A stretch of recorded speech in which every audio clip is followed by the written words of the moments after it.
Dr. Cristina Herrera, and I'm in the Department of Chicano Latin American Studies, and I've implemented this in my class CLAS 162, Chicana Women. What I did is that there's one book that I use that it's sort of the benchmark for that class, and over the last maybe 10, 12 years, they've been renewing, updating the new editions. And so what I've done is I've allowed students to use the older edition, because the only thing that's different is the introduction. It's not a major thing.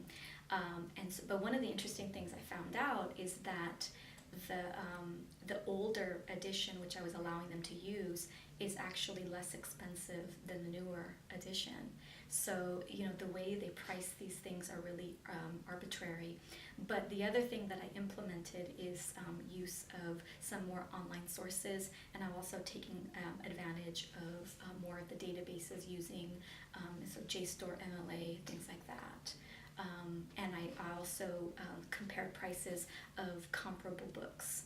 And so I think the good thing about ALS is that it's making me use other books that I may not have considered beforehand. Well, I'm concerned with the price of textbooks, and I think that every semester it's become more of an issue with my students. They don't want to buy some of the books, even though they're really interested in the class, and the cost of books should never be an issue for learning.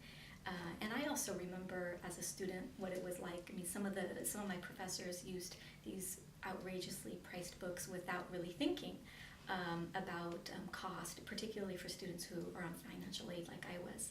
So I like this because it allows professors to be more creative, but at the same time it allows students to have more choices and more flexibility, which isn't a bad thing for the professor. I'm an Affordable Learning Solutions faculty. Well, some of the pros, I think, and this goes across the board, is that it forces us to be more creative about decisions we make in regards to our students' learning.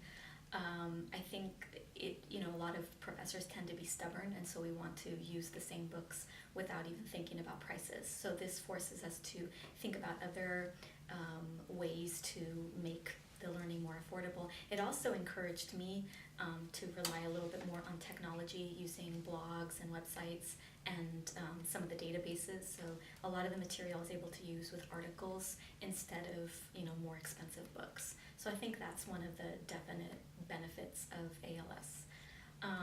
The drawback, however, is that some of the options are not really open for my field. There's a limited availability of the sources. Especially in my field in this class, I don't use textbooks per se. I use a lot of paperbacks, a lot of novels, and so they're not on some of these lists that we were given. So there's that we have to consider. There's a limited field, and the other thing is that some of those learning solutions don't take into account how some of us already implement these really inexpensive options already. And so compared to other courses, similar types of courses, the books I use are already much, much cheaper than other classes. So I think that we need to take that into account as well. This was very helpful, and I think more than anything, and this wasn't necessarily even a purpose for this, but it is teaching me how to use more technology.